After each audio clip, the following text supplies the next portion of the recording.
इस समय राजस्थान में जो सियासी हवा चल रही है वो किसी तूफान से कम नहीं है और जो आग उठी है वो किसी ज्वालामुखी से कम नहीं है। भजनलाल शर्मा की कुर्सी डोलने लगी है और राजस्थान के युवाओं का गुस्सा इस तरह फूटेगा ऐसा कभी किसी ने सोचा नहीं था। 2 दिन से भजनलाल शर्मा टॉप ट्रेंड पर है इंडिया में। कल पूरे दिन भजनलाल हटाओ राजस्थान बचाओ का हैशटैग टॉप 1 पे था और आज सुबह तक दूसरे नंबर पर ऑल इंडिया में ट्रेंडिंग कर रहा था और अभी तक 2 हैशटैग जो हैं वो टॉप 3 और टॉप 4 पे ट्रेंड कर रहे हैं। तीसरे नंबर पर जो हैशटैग हैं वो पर्ची राजस्थान ले डूबी और चौथे नंबर पर भजनलाल के समर्थन में बीजेपी की आईटी सेल पोस्ट कर रही हैं और वो हैशटैग हैं राजस्थान के लाल भजनलाल।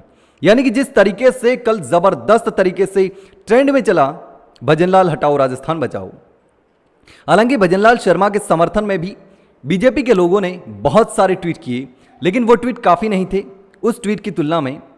और राजस्थान के लोग ये कहने लगे थे कि राजस्थान के युवाओं का गुस्सा, राजस्थान की जनता का गुस्सा इस तरह फूटेगा ऐसा किसी ने सोचा नहीं था, लेकिन हुआ।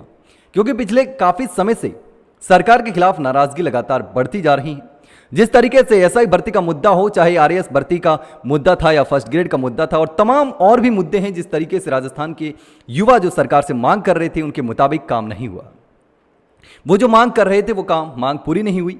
आरएएस के मेन के जो एग्जाम थे उसको आगे बढ़ाने के लिए राजस्थान यूनिवर्सिटी में काफी दिनों तक धरना चला। भूख हड़ताल पर अभ्यर्थी बैठे।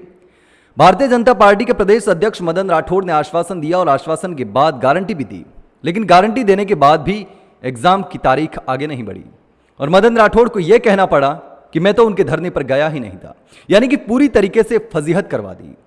और इसके बाद लगातार विपक्ष जो था वो हमलावर है और उसके साथ जैसे ही एसआई भर्ती को लेकर सरकार ने हाईकोर्ट में यह जवाब पेश किया कि हम भर्ती को रद्द करने के पक्ष में नहीं हैं, उसके बाद ये गुस्सा और भी ज्यादा बढ़ गया। लेकिन इस पूरे सियासी बवाल के बीच में बीजेपी के अंदर भी घमासान कम नहीं चल रहा है। बीजेपी के कार्यकर्ता ही सीएम भजनलाल शर्मा के पुतले फूंक रहे हैं।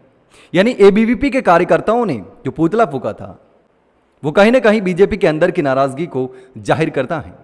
और दूसरी ओर लगातार यह बताया जा रहा है कि बीजेपी खुद सीएम भजनलाल शर्मा को सीएम नहीं रखना चाहती। यानी बीजेपी एक ऐसे चेहरे की तलाश में है जो ना सिर्फ एक मजबूत जनाधार रखता हो बल्कि जमीन से जुड़ा हुआ हो और संघर्षशील नेता हो, यह बताया जा रहा है। लेकिन इसमें 2 नाम आते हैं, एक वसुंधरा राजे और दूसरा किरोड़ीलाल मीणा। वसुंधरा राजे 2 बार मुख्यमंत्री रह चुकी हैं, लेकिन तीसरी बार सरकार को रिपीट नहीं करवा पाई। और उसके बाद जब अगले चुनाव हुए तो भजनलाल शर्मा को मुख्यमंत्री बना दिया गया। लेकिन ज्यादातर लोगों के मन में यह उम्मीद थी कि डॉक्टर किरोड़ीलाल मीणा को सीएम बनाया जा सकता है या फिर कोई बड़ा पद दिया जा सकता है। लेकिन जब घोषणा हुई तो सब चौंक गए और तभी से किरोड़ीलाल मीणा के समर्थक भी जबरदस्त नाराज हैं बीजेपी को लेकर के, क्योंकि किरोड़ीलाल मीणा अपनी ही सरकार के खिलाफ लड़ाई भी लड़ रहे हैं लंबे समय से। लेकिन राजस्थान में एकमात्र मंत्री हैं जो मंत्री रहते हुए भी जनता के लिए काम कर रहा है, राजस्थान के युवाओं के लिए काम कर रहा है। लगातार वो नकली खाद बीज के खिलाफ अभियान चलाए हुए हैं। नकली खाद बीज बनाने वाले और बेचने वालों की नींद उड़ी हुई है। लेकिन उसके साथ ही राजस्थान की जनता के लिए और राजस्थान के युवाओं के लिए किरोड़ीलाल मीणा एक उम्मीद की किरण है। और अभी ये बताया जा रहा है कि जो सीएम भजनलाल शर्मा के खिलाफ आवाज उठाई जा रही है वो जयपुर से लेकर दिल्ली तक हलचल मचा चुकी है।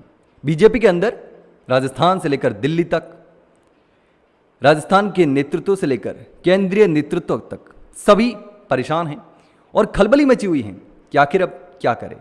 लेकिन यह पूरा जो मामला चल रहा है, पूरा बवाल चल रहा है, सीएम भजनलाल शर्मा की कुर्सी हिलने लगी है। नए चेहरों की तलाश में बीजेपी है ऐसा माना जा रहा है। लेकिन इस पूरे मामले पर आप क्या सोचते हैं, कमेंट करके जरूर बताना।